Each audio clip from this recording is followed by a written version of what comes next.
Hello, my name is Sara Ricks. I have been known as Sarah Berea Fisk, Sarah Allen, and Sarah Ricks in my lifetime. I was born on the 1st of September, 1819, in Potsdam, New York.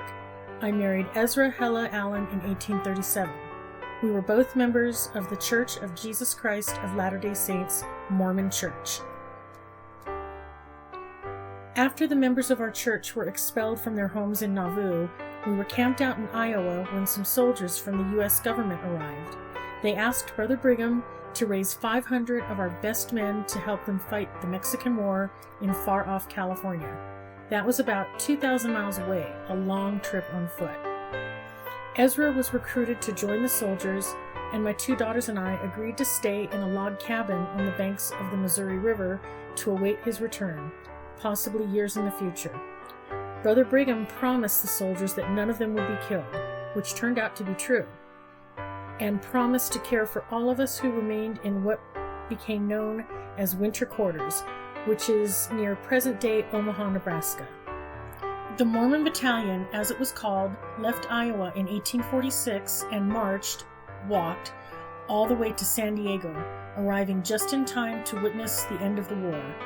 The men hired out to local citizens to dig wells and construct other buildings, earning money to finance their trip to reunite with their families in Salt Lake City, where they had arrived in 1847, or in our case, all the way back to winter quarters, where most of the saints remained waiting for the means to travel west. The money paid to the battalion was paid in advance to Brother Brigham and used to finance the first 1847 Pioneers' trip to the Salt Lake Valley. Ezra was a good worker, and when he had sufficient funds, he and a group of other discharged soldiers traveled north up California's Central Valley to Sacramento, where they found work at Sutter's Mill.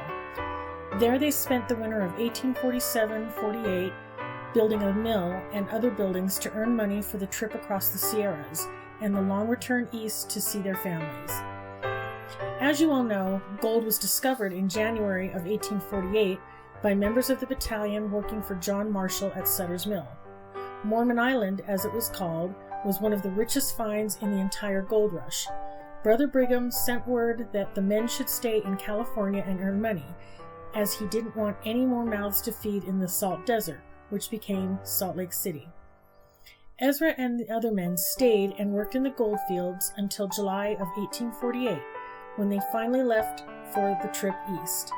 By now, the group of about 44 men had several good wagons, a herd of livestock, and a substantial amount of gold, which they intended to tithe to the church at 10% upon arrival in Salt Lake. Ezra had 2 leather bags to hold his gold, which he wore around his neck for safekeeping. The trip over the Sierras on what was known as Carson Pass, which is modern-day State Route 88, was more difficult than anticipated.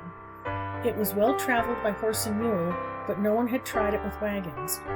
Trees and boulders had to be removed to make way for 4 wheels. Near the top, Ezra and 2 other men went ahead to scout a path, and were killed one night by Indians, then buried in shallow graves.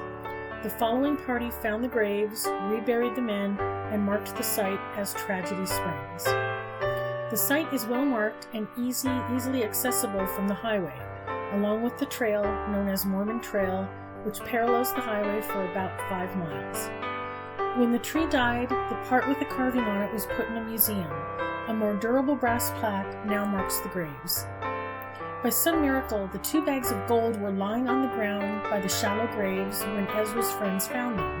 They vowed to bring them to me, still waiting at winter quarters. The bags contained $120 in gold dust and nuggets, about $4,300 in modern money. I used the gold to outfit myself and my 2 daughters for the trip west, reserving just enough to make me a ring, which I still wear. When I arrived in the Salt Lake Valley in 1850, one of the brethren had just completed a new stable. It had never been used, and I moved my family and belongings into that, my first home in Utah. Many days I went into the hills to dig seagull lilies, now the Utah state flower, to help provide food for myself and my family. In 1854, Joel Ricks, whom my husband had known in Nauvoo, built a large, comfortable home nearby, and asked me to come and share it with him and his family. We were married sometime afterward.